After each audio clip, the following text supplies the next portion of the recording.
bet you like that, Tony. Oh, hi! I was just working on my jack-o'-lantern for Halloween this year. Problem is, I can't seem to think of the right face. It's times like this I really wish I had Pumpkin Man around to help me. I mean, I don't need to tell you anything about Pumpkin Man. He's an icon of Halloween. He's practically synonymous with the holiday. He's right up there with Jack Skellington, the Headless Horseman, and Count Vernacular, the vampire who teaches you how to read. But he's so ubiquitous, in fact, that if I were watching this video and I'd never heard of Pumpkin Man before, I would immediately run out and poison my own mother and father simply for raising me so poorly. But did you know the secret origins of Pumpkin Man? Where does he come from? What does he want? Well, you just sit right back and grab yourself a mug of hot cider, and I'll carve out a Halloween tale unlike any other. It was really forced, wasn't it? Nobody carves out stories. I'm sorry. In 1998, Pumpkin Pictures, a company that seems to have been created to release only this movie, and then another one 6 years later by the same director, created Pumpkin Man, a Halloween special about a pumpkin helping a young boy through his parents' divorce on Halloween.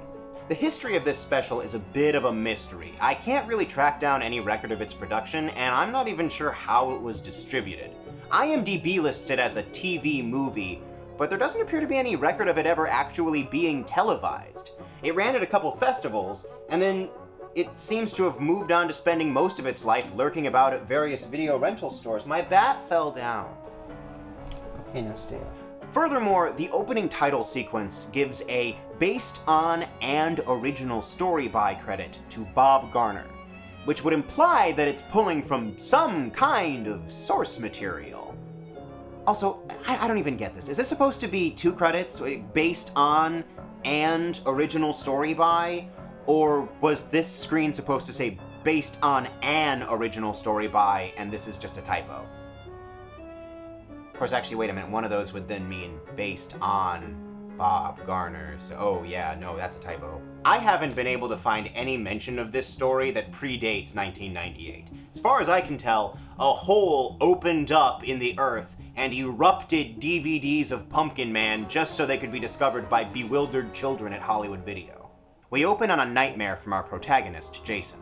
Jason is working through his memory of the last Halloween, where he and his father would scare passers-by while dressed up as vampires? Ferengi? Dehydrated piglets? How are they listed in the credits?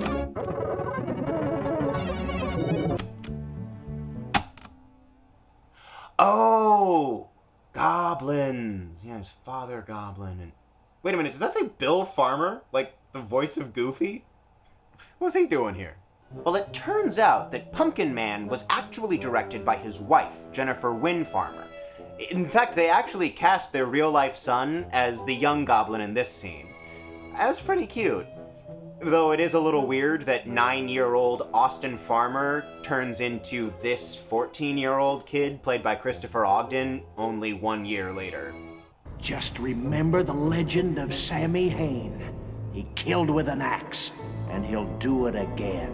There's an urban legend in this town about Sam Hain, a man who's said to have killed his father 25 years before the events of this story. And it's currently a tradition for kids to ding-dong ditch him on Halloween because... he'll do it again. Now, Jason's scared to go ring the doorbell, but ultimately he decides to go do it because he knows he'll be safe as long as his dad is with him. Dad! Dad! How much should I put in? Yeah, that's about right. I'm just gonna leave this here on the counter and we can have sour cream at Thanksgiving. Jason comes downstairs to tell his mom, Denise Crosby, you might know her as Tasha Yar, that he doesn't really want to go trick-or-treating this year. But she's been putting together a little post-trick-or-treating Halloween party with his friends, and she's really hoping it's gonna cheer him up. If I promise to be really, really good, scoop the cat box, keep my room clean, get better grades, do you think Dad would come back? Nope. Instead of having a difficult conversation about divorce, Jason and his mom go buy a pumpkin. Okay, I'm just gonna touch this pumpkin. And now I'm gonna touch this pumpkin. I'm gonna tap the first one and bye.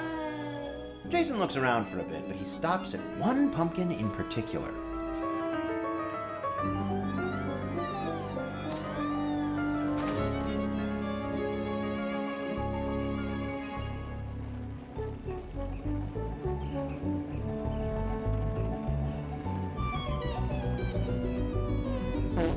want this one.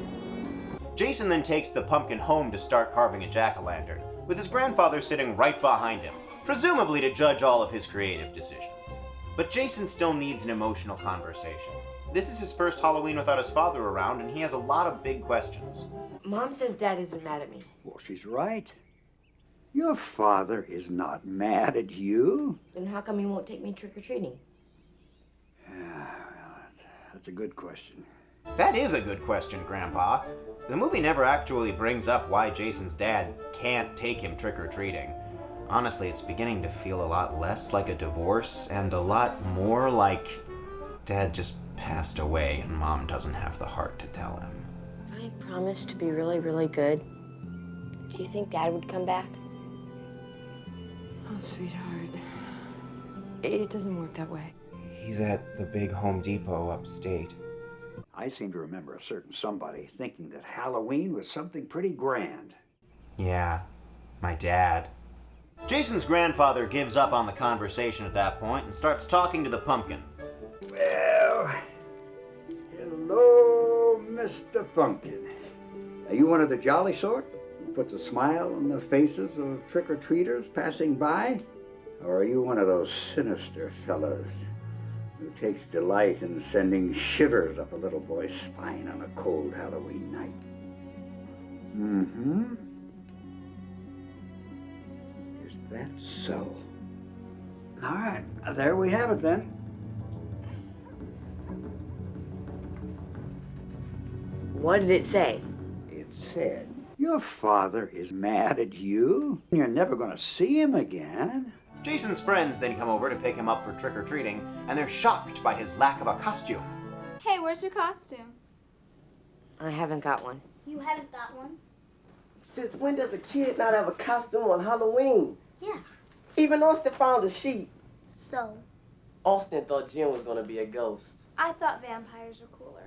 Not as cool as my dad. Jason's friend Jen throws together a makeshift Invisible Man costume, and what follows is the most incomprehensible exchange in the entire movie. Why don't you guys just go without me? Okay. Well, I'm not going trick-or-treating by myself. I'll go with you. Look, if you don't go, your mom might get mad. And then she'll tell my mom, and my mom will get mad. So you're going.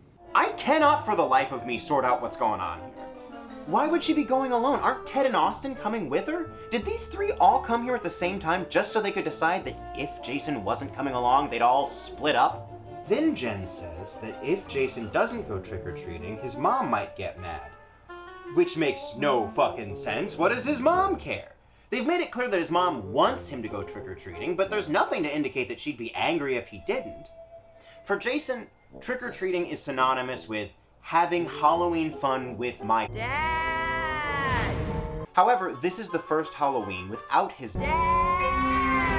And given his age, this is probably the last chance he'll ever get to go trick-or-treating. So his mom has put together this little post-trick-or-treating Halloween party, presumably to help him create some new happy Halloween memories. And I'm sure that if he didn't go to that, she'd be disappointed that she wasn't able to connect with her son in the way she wanted to, but there's been no reason given to explain why she'd be upset. I mean, Jen seems to have the emotional intelligence to be able to recognize what Jason is going through. So it seems weird that she'd just blindly assume that his mom would get angry if he didn't go out trick-or-treating tonight. When you're writing stories about teenagers, my parents will get angry is very easy and relatable stakes to write. The problem is that even if they're relatable in the abstract sense, you do still need to earn those stakes in the story.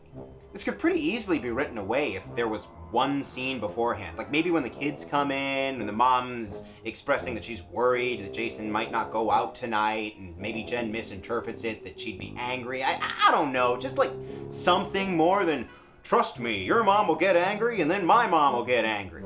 And why does Jen think that Jason's mom would tell her mom? What would Jen's mom care if Jason stays in tonight? So you're going. Anyway, Jason has been unable to think of a face for his jack-o'-lantern because He killed with an axe, and he'll do it again. No, because On Halloween night, every boy's pumpkin is special. On Halloween, every kid's pumpkin is supposed to be special. Oh my god, it's the line from the cover! So he brings the blank pumpkin down to the porch to be carved after trick-or-treating tonight.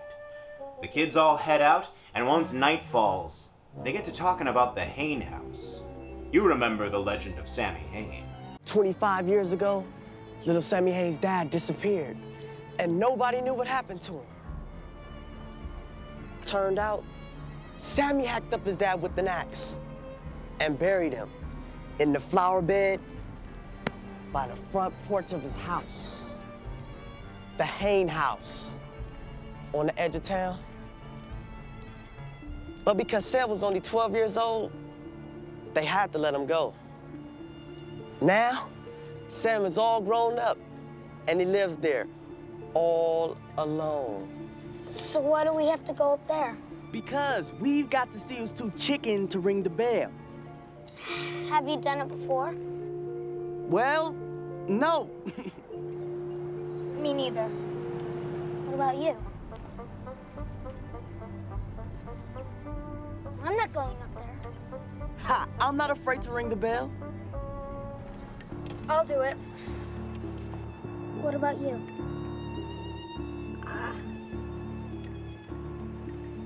I guess so. Well, then I'm not afraid either. In fact, I'll ring the bell first. Then you gotta do it fast. Why? 'Cause they say if you don't run fast enough after you ring the bell, Sam Hain will take his bloody axe and pop up behind you.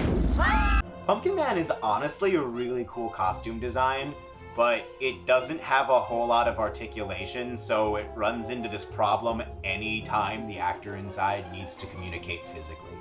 Like, it took me a couple viewings to recognize that Pumpkin Man was just shaking his head no here. Ha ha! Very funny, David. It's Brian. Do you think Dad would come back? Never gonna see him again. Also, this man is clearly an adult. Why are you guessing he's one of your friends? Do you have multiple friends the exact height and frame of a fully grown man? What do you want? I think Edinger, or whoever he is, wants to come along. Now kids, remember your Halloween safety rules. Travel together, don't get separated, always bring a flashlight, and if you come across a masked stranger who refuses to give you his identity, bring him along! You could use the backup. Now there is a 50-50 chance your new companion will place a glowing pumpkin in your bag that transforms you into a jack-o'-lantern. But that's just the risk you run on Halloween. Where'd Ted and the pumpkin guy go? Yeah, where did our friend and the adult-sized mysterious stranger go off to on this dark Halloween evening? We should probably tell an adult about this. Let's go. Oh, okay, well, moving on.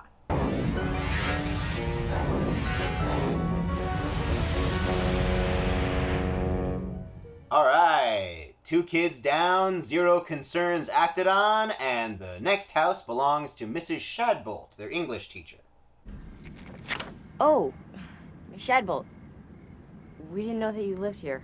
Oh, darn. Now I'm gonna have to move. I love Mrs. Shadbolt. She doesn't contribute anything directly to the narrative, but here's like this fun, colorful character who just helps flesh out the world of the movie. Okay, I'm not gonna give you kids something to rot your teeth. The Halloween Tree by Ray Bradbury. I expect a book report on my desk Monday morning. Open the bag. Up till now, we've talked about other characters, but most of this world seems to just be Jason and his friends. And here's this lady who, like, shows up, gives him a book report, goes, "Don't go near the Hain house," and then just disappears forever. She fucking rules. How come she didn't give Pumpkin Man a book? You're not in her class, are you? That's why. Well, that's weird. Pumpkin Man was behind us the whole time, and Mrs. Shadbolt didn't see him. Anyway, let's go to the Hain house now. At the Hain house, Jen and Jason discuss whether or not to ring the doorbell. And I love that Pumpkin Man is just, like, hanging out behind them the whole time. It's like, oh yeah, no, you guys, go have your big emotional conversation. I'm just gonna be hanging out here behind this branch. Last Halloween, I told my dad that I wanted to ring the bell and run. But he just kind of laughed a little and said maybe next year. He didn't say that. I remember quite clearly that he said, Killed with an axe, and he'll do it again. Jason admits that he doesn't really feel safe anymore without his father. But Jen tells him that it's okay, and they decide to go ring the doorbell. You want to make out? Maybe if you were my dad. Should I go too? I'm just gonna sit back down now. I don't need to do anything after this point in the story.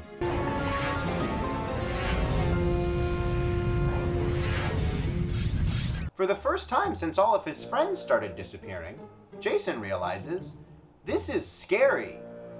He tries to leave when... Let's get out of here. No! What are you? I'm about to bust. Pumpkin Man insists that Jason has to go alone, and he keeps him from running after the bell is rung. So now, Jason has to be face to face with Sammy Hain. But not Sammy Hain the legend, the real-life Sammy Hain, who it turns out is just a normal dude. Every year I go buy trick-or-treat candy, and none of you kids ever come up here except to ring my bell and run away. I didn't get any this year. And not only is Sammy Hain not a murderer, it turns out he actually really relates to Jason's problems on a very personal level. You're hairy. But I heard he disappeared. Oh, he didn't disappear. He moved out.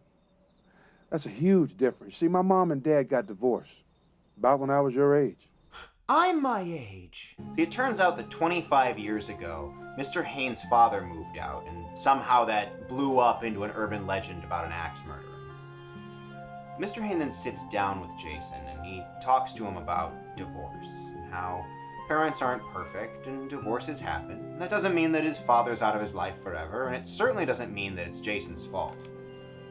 It's a really sweet moment, and it's a very important message, and I can't help but wonder what the fuck it has to do with Pumpkin Man.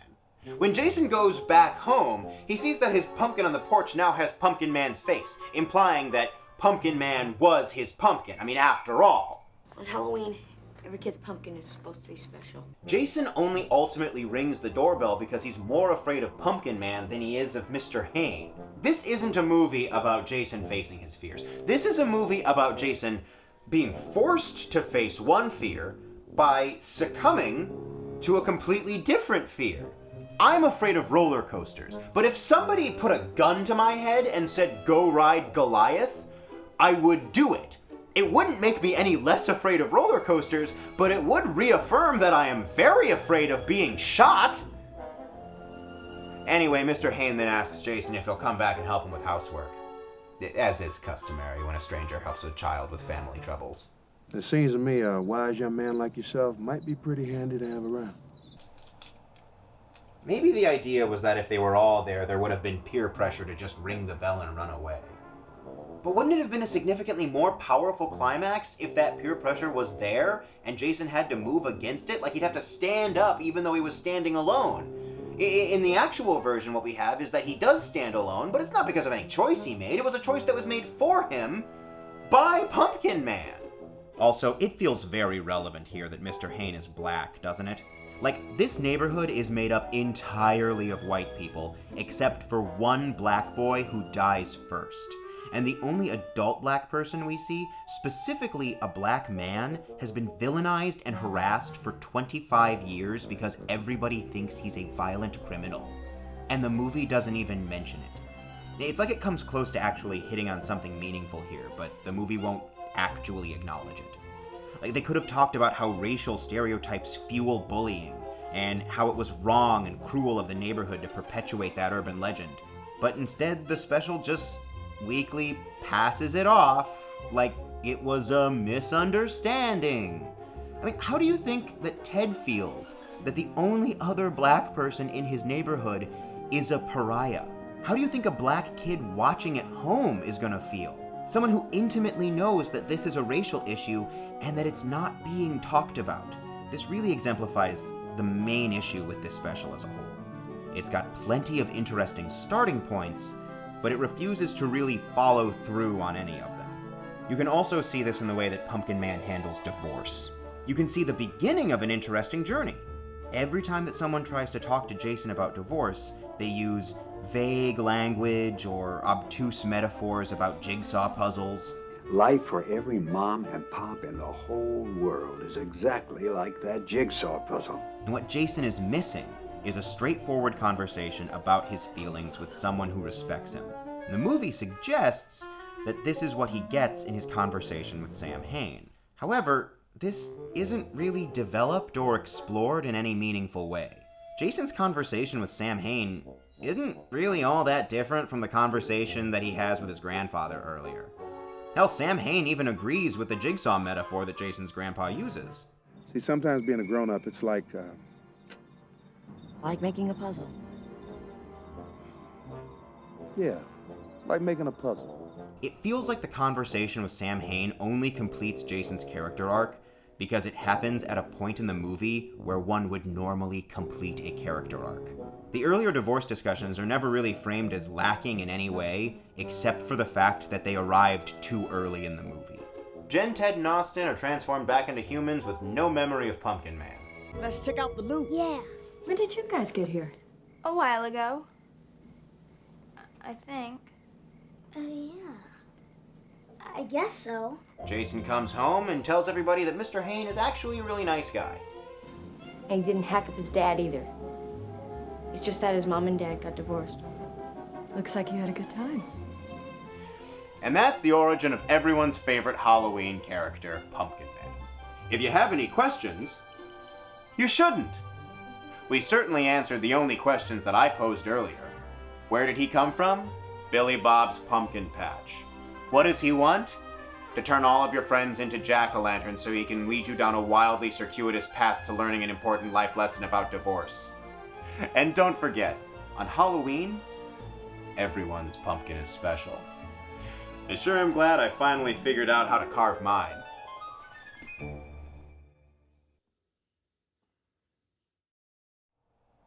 I don't remember carving that.